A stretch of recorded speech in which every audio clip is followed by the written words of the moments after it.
It was the hottest weekend of the summer, the kind of day where the air feels like soup and everyone's brain starts to melt faster than ice cream on asphalt. I just decided to host a small pool party at my ranch. Nothing wild, just some family, close friends, and a few folks from the sheriff's department who'd helped me deal with, well, previous Karen-related incidents. The barbecue was sizzling, country music played low from a speaker, and for once, the ranch was full of laughter instead of HOA letters. But peace doesn't last long when you've got HOA Karen living within a 3-mile radius. Around 3 p.m., just as the ribs were hitting perfection and kids were jumping into the pool, my neighbor Tommy whispered, you might want to look at your gate. Sure enough, there she was, Karen, wearing a sun visor, holding her phone like a weapon, and staring at my party guests like she'd just walked into a federal crime scene. She stormed up to the fence, waving her phone. "This is unacceptable," she yelled. "Noise levels exceed HOA standards.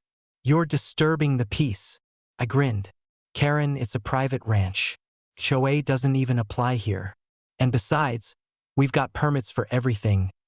Music, guests, even fireworks." She gasped. "Fireworks? You're going to start a brush fire." "Relax," I said. "They're water-based pyros. Totally safe." "I'm calling 911, she snapped. "You'll regret this." Within 15 minutes, 2 sheriff cars and a local fire truck pulled up, sirens blaring, lights flashing. Everyone stopped what they were doing. Karen folded her arms, looking way too proud of herself. "See? I told you. This is a violation of local safety ordinances."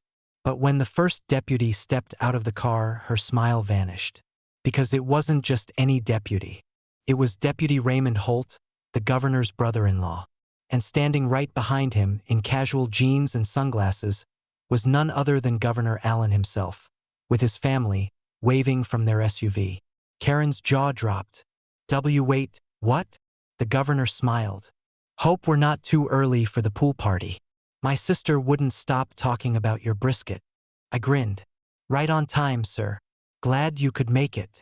Karen's phone literally slipped out of her hand. You invited the governor?" "Of course," I said. "It's his niece's birthday today. Didn't you see the banner?" She looked at the colorful "Happy Birthday, Maddie" sign hanging over the patio and turned pale. The governor laughed, patting me on the back. "Heard about that HOA nonsense you've been dealing with. Figured we'd show some support." Karen tried to recover, her voice trembling. "Governor, sir. I was just ensuring neighborhood safety." He tilted his head. "By calling 911 on a child's birthday party?" Everyone stared. Even the deputies couldn't hide their smirks. One of them, Officer Daniels, said flatly, "Ma'am, we've got no violations here. Everything's in order: permits, safety, crowd size. You're wasting emergency resources." Karen stammered, But the noise." "It's under the legal limit," Daniels said, checking his meter. "You might want to review your HOA's jurisdiction before filing more calls." The governor chuckled.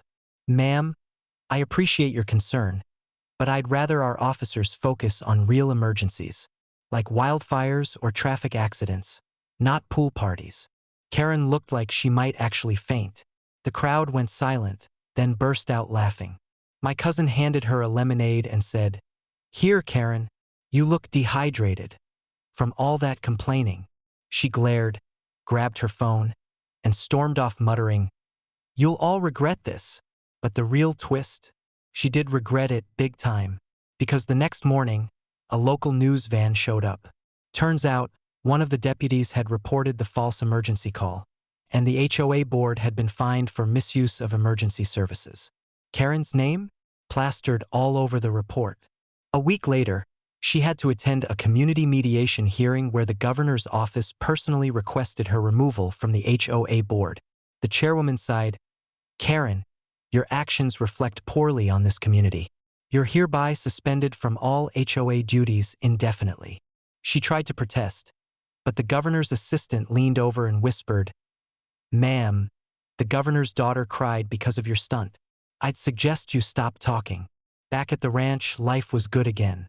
The pool sparkled, the brisket was gone, and the governor's family sent us a thank you note that read, "Thank you for your hospitality and for standing up to the loudest HOA in Texas." I framed it right next to the grill, under a sign that says, "Pool parties welcome, Karen's by invitation only." And from that day forward, every time I light up the grill, I can't help but laugh. Because somewhere down the road, Karen probably still flinches every time she hears a splash.